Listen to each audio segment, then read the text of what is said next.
This Torah class is brought to you by TorahAnytime.com. Okay, Agun Erev Shabbos Rabbi, ready to begin. Parshas Vayeishev, Shabbos before Chanukah. In our first year, we want to speak about a very interesting subject. First, a few public service announcements. Baruch Hashem, the new Sefer on Shemais has been published. It is available in America. You could order it on our site with free shipping at rabbidg.com. The Sefer on Vayeishev is also available. The Sefer on Vayeishev is out of season, so it's available on sale. And Be'ezus Hashem, upcoming Svarim. If anybody wants to be mishtatef in the upcoming Haggadah Shel Pesach in English for Art Scroll for this coming Pesach, and L'Kavod Chanukah, the first announcement about the upcoming Sefer in Lashon HaKodesh. I think we may have mentioned it before, but L'Kavod Chanukah, there'll be a Sefer on Chinuch Habanim. Very important topic. So if anybody would like to be mishtatef, please let us know. Okay, Parshas Vayeishev. For Parshas Vayeishev, we have a spectacular topic. Really, this requires many hours of study. And this is a subject that every Jew needs to be familiar with.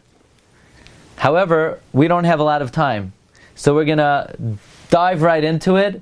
Just get some of the basic yediyos, and Be'ezus Hashem, we will discuss it in greater depth on another occasion, maybe very soon. We once spoke about this episode.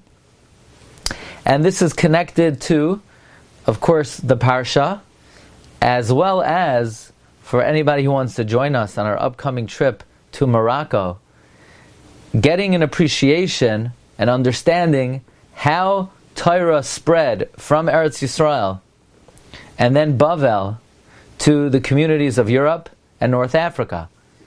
Now, this is a phenomenon that we see throughout Jewish history. And the first instance of it, of course, is this week's Parsha, where the Rebbeinu Shalom wants to transplant the Jewish people to Egypt. But before doing so, it's necessary to send down the Talmidei Chachamim. So the Rebbeinu Shalom has Yosef captured, kidnapped, sold into slavery, ransomed. But when Yosef is in Mitzrayim, hu hashalit b'chol eretz Mitzrayim, and he establishes Chodesh, Milah, Shabbos, and he creates a foundation for the Jewish people. So when the Jewish people go down to Egypt, then Yaakov Avinu sends Yehuda lefanav lahares lefanav Goishna. But there's a concept that the Torah always is in preparation of the Jewish people, and the Rebbeinu Shalom paves the way for the Torah to come to various exiles. And I want to speak about a seminal event in Jewish history. It happened in the 10th century, and it happened either in the year 990 or perhaps the year even earlier, 960. Many years ago, when Rav Pam, Zechatzak Zavracha, came to our yeshiva, Yeshivas Rabbeinu Yisrael Meir HaKohen, Yeshiva Chavetz Chaim, to speak at the yard site of Reb David Leibowitz, his Rebbe, Rav Pam spoke about this seminal event in Jewish history. This is the event known as the Arba Shvuyim, the 4 captives. And this event basically allowed for Torah, which was on the decline in Bavel, to then be transported to Egypt, North Africa, Spain. This is one of the seminal moments in Jewish history. This was first recorded by the Ravid. Now, we've mentioned a number of times there were 3 Ravids in history. There was Ravid the first, Ravid the second, Ravid the third. And Ravid the third is the Ravid that we usually talk about. He's the Ravid Bal HaHasagos Rabbi Avram ben David. His father-in-law, Rabbi Avram Av Bezdin, was Ravid the second. But Ravid the third was a student of the Rif. And Ravid the first was a student of the Rif. And Ravid the first wrote a historical work. It's called Sefer HaKabbalah. Not mysticism, but rather Jewish tradition. And he brings that the Chida writes about Ravid the first. He's a Talmud of Rabbeinu Baruch ben Rabbi Yitzchak. He's a student of the Rif. He wrote Sefer HaKabbalah. He was killed al Kiddush Hashem. He writes that this took place, and this is responsible for the Torah traveling to Spain, to the Western lands, to Africa, to Egypt, to Israel. And basically, what happened was, four Talmidei Chachamim were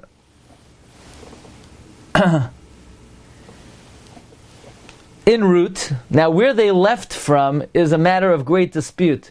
Some say they left from Babylon. The historians that we follow, namely the Doros Harishonim, Rabbi Yitzchak Isaac Halevi Rabinowitz, Rav Isaac Halevi, he maintains that they did not leave from Bavel, but as the Sefer Koirei Hadoros of Rav David Confarto writes, they left from Bari, Italy. And that's very here you see, they left from Bari. Rabbeinu Tam was wont of saying, Ki mi Bari teitzei Torah. Bari, from Bari the Torah went forth. Udvar Hashem me'o Taranto. So these three scholars, we're going to see what their names were. They were captured by a pirate. And this was the fleet of Caliph Eved el Rahman al Nazar of Cordoba.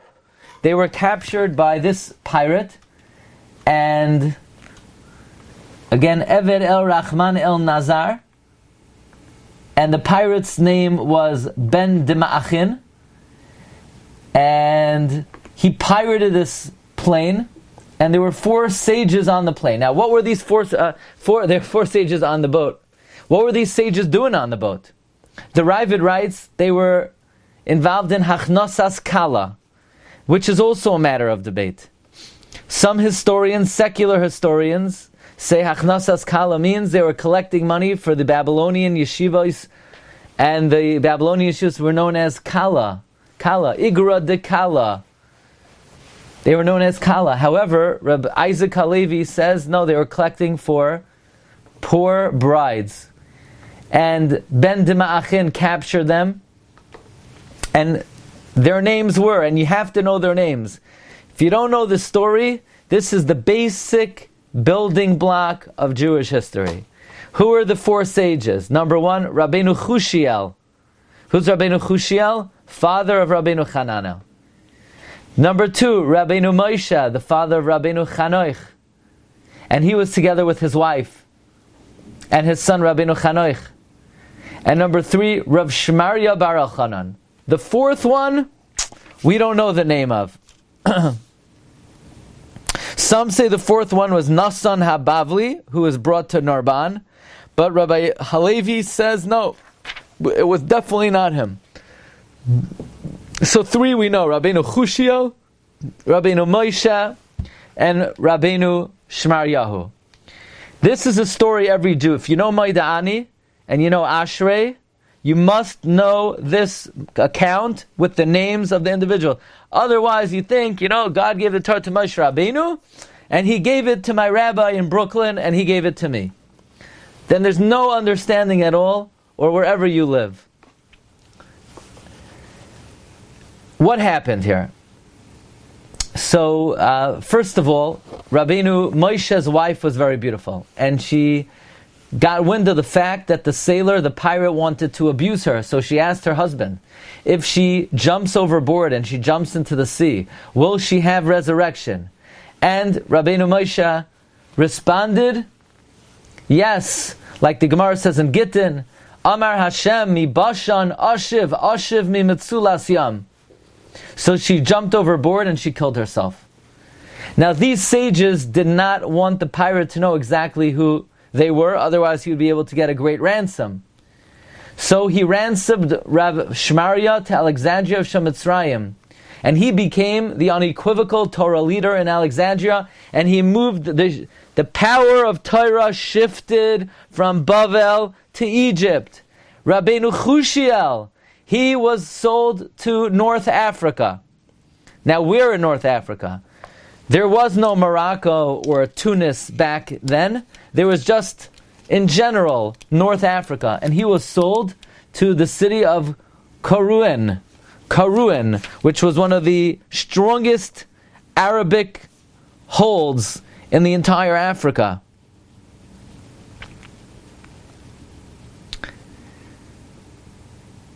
Kairouan is the way you pronounce it.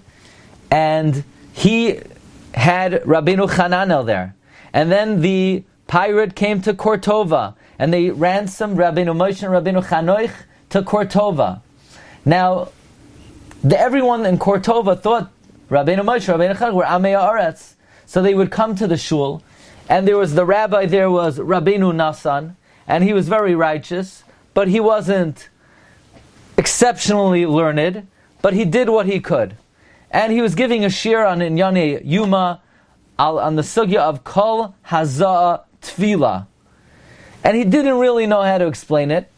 And Rabbeinu Moshe was sitting in the corner, and after the shiur, he comes to Rabbeinu Nassan and he says, you left out one of the Hazais. And people were astonished. They didn't know that Rabbeinu Moshe was that learned, and they realized that this was a great Talmid Chacham.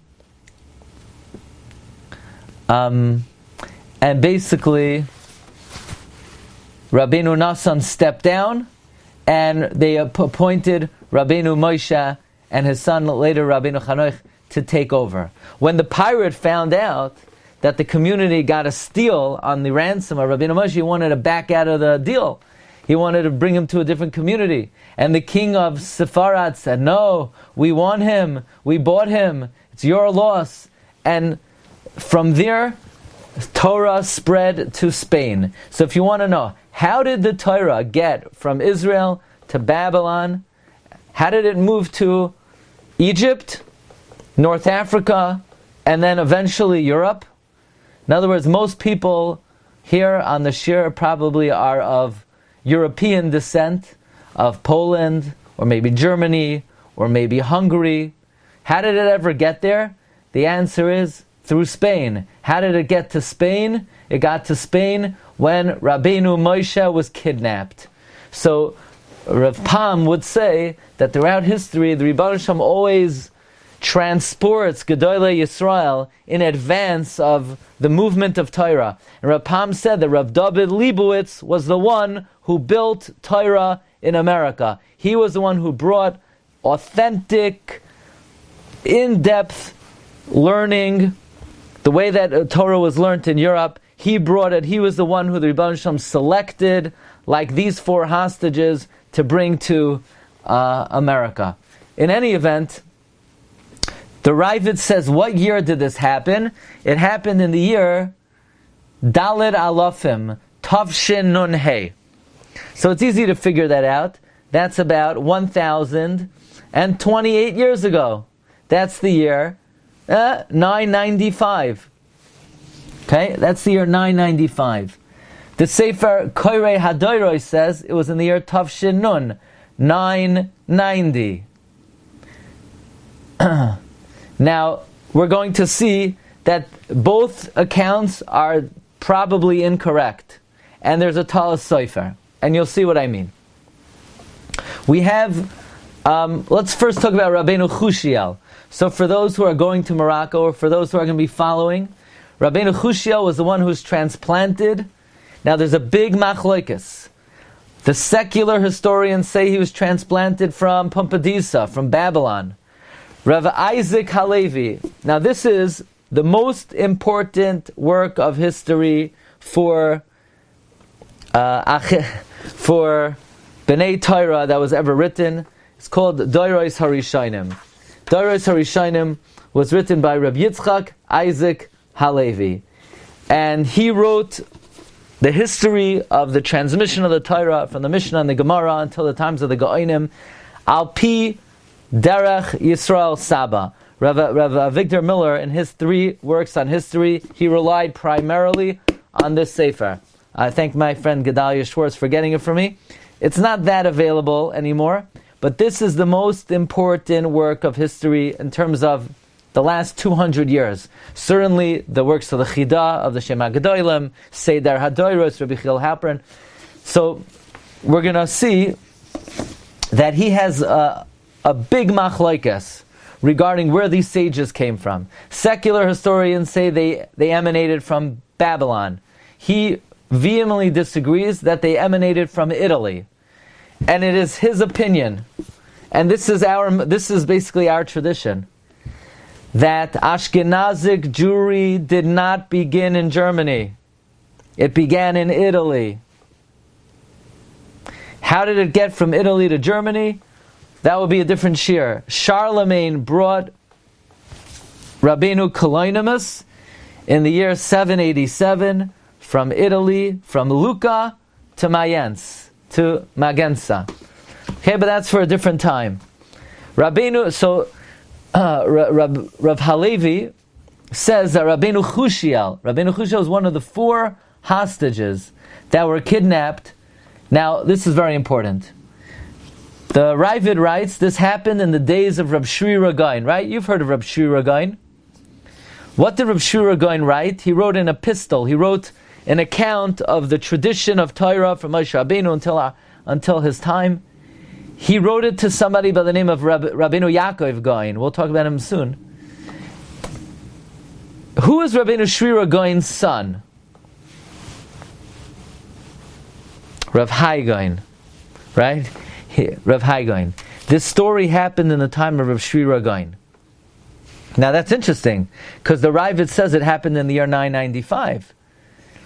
Anyway, the Chida writes it happened in the year 990, because he's basically copying straight from the Ravid and the Sefer HaKabbalah.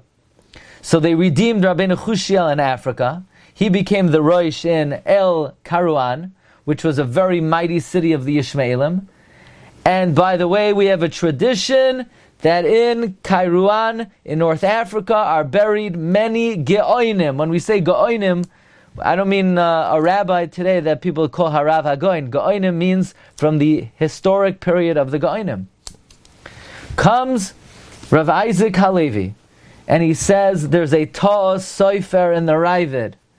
And he says, the Ravid writes that it happened in the year 990, give or take.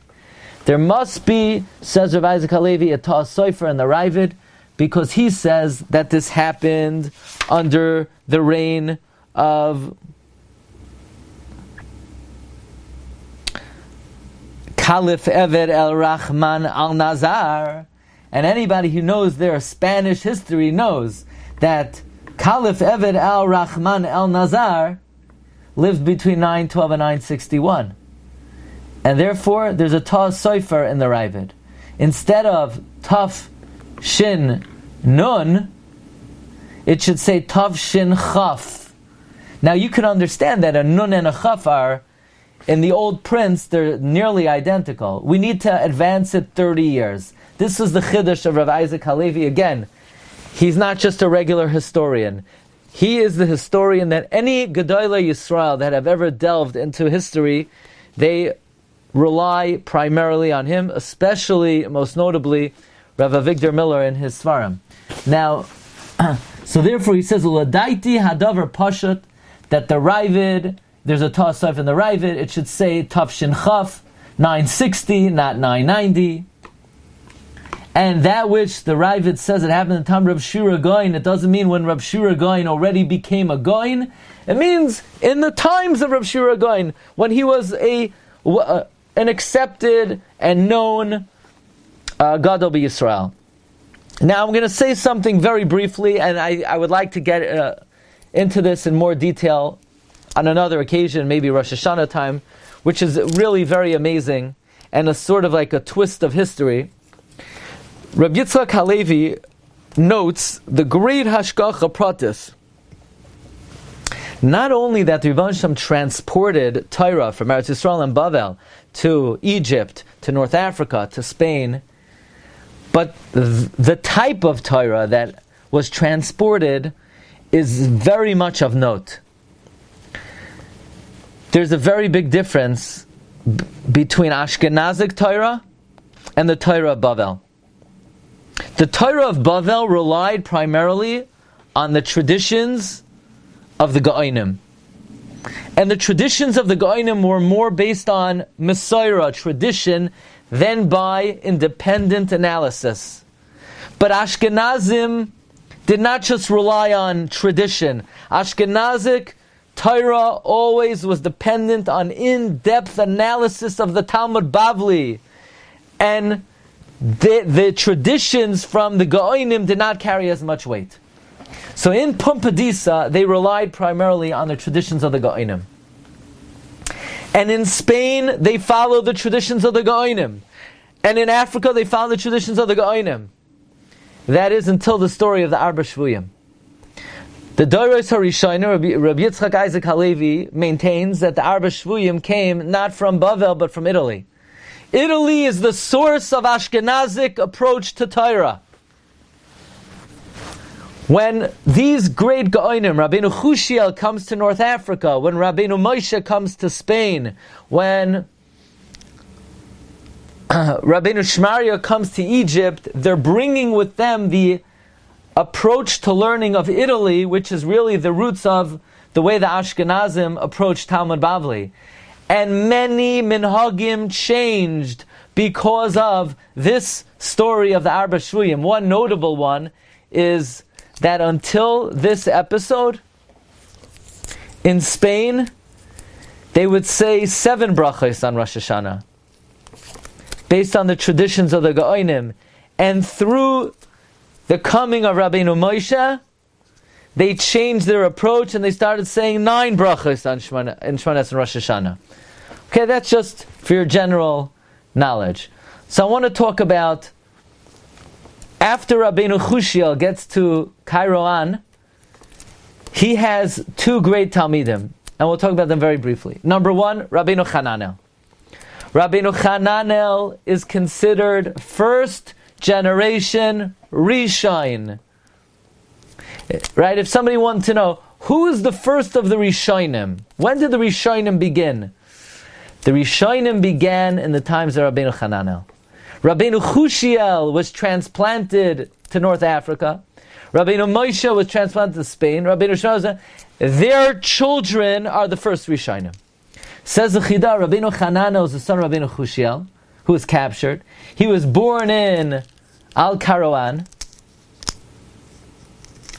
And the Rashbat says Rabbeinu Hananel, Rabbeinu Nisim, they received their Torah from Rabbeinu Chushiel. Rabbeinu Nisim also accepted Torah from Rabbeinu Haigain. Some say Rabbeinu Hananel also did. And Rabbeinu Hananel and Rabbeinu Nisim are the Rabbeim of the Rif. Rabbeinu Hananel, his words are Divrei Kabbalah, which means that he had a tradition from the Gaonim as well. He wrote a Perush on the Shas, and he wrote a Perush al Torah. The Ramban quotes it. I'll give you an example of something Rabbeinu Bechaye quotes from Rabbeinu Hananel. Rabbeinu Hananel says that in the Midbar, when they were covered by the Anani HaKavod, so they did not make Rosh Chodesh based on Re'iyah, but rather Alpi Cheshbain. Rabbeinu Hananel wrote on 3 Sidarim of Shas, but he wrote very, very briefly. V'hayu dair rishain b'rabbanos. They were the first generation of Rabbanos, which means the first generation of the Rishainim after the Gaonim. Who else was in that era? Rabbeinu Nisim Gaon. Now he's called a Gaon, but we just mentioned he's really the first generation of Rishainim. He received tradition from Rabbeinu Haigain, Rabbeinu Chushiel. He's the Rebbe of the Rif. He's Rabbeinu Nisim ben Yaakov. What do we know about him? Marv Vayeishev, open up Masechta Brachos. You'll see there's a 2-page introduction to Shas. That was written by Rabbeinu Nisim ben Yaakov, student of Rabbeinu Chushiel. By the way, over there he writes something very interesting, that any mitzvah that is al pi seichel, Gentiles are obligated in. And here he brings that he has a tradition of Rabbeinu Chushiel and Rabbeinu Hai through the letters he wrote for him, and Rabbeinu Nisim and Rabbeinu Chananel were the first generation of Rabbanos and the Rebbe of the Rif. By the way, Rabbeinu Nisim had a very close associate, that we're going to end with this. His associate, one more thing, I have a sefer called Masiyos of Rabbeinu Nisim Gaon, which is a book that he wrote to his son-in-law who was very depressed, and this is a book that Rabbeinu Nisim wrote in order to breathe life into his son-in-law. We once quoted from this. There was another Rishon of that era who is a rabbi in Spain. His name is Rabbeinu Shmuel HaNogid. Rabbeinu Shmuel HaNogid, he was very close with Rabbeinu Nisim, and he became a mechutin of Rabbeinu Nisim. Okay, so this is just a basic introduction to the movement of Torah from Eretz Yisrael and Bavel to the three locations, Egypt, North Africa, and Spain. Now I want to share with you some inyanim on the Parsha. You've just experienced another Torah class brought to you by TorahAnytime.com.